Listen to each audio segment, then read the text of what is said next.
Welcome back to another technical video. Today I'll be going through your question, answering it, and hopefully you find that solution that you need.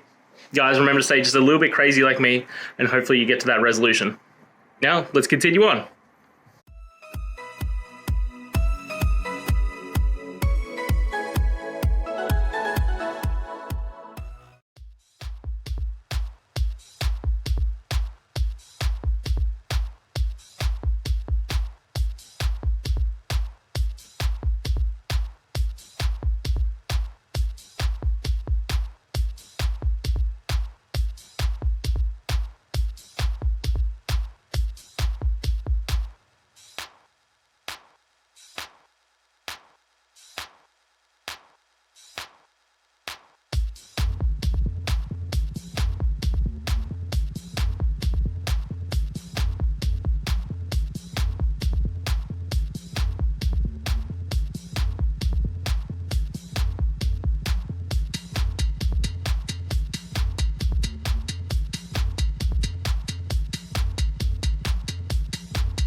And that's it, guys. We've gone through, answered your questions, and hopefully found that solution that you're looking for.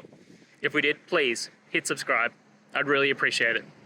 And until the next time you need technical help, I hope you have a good one.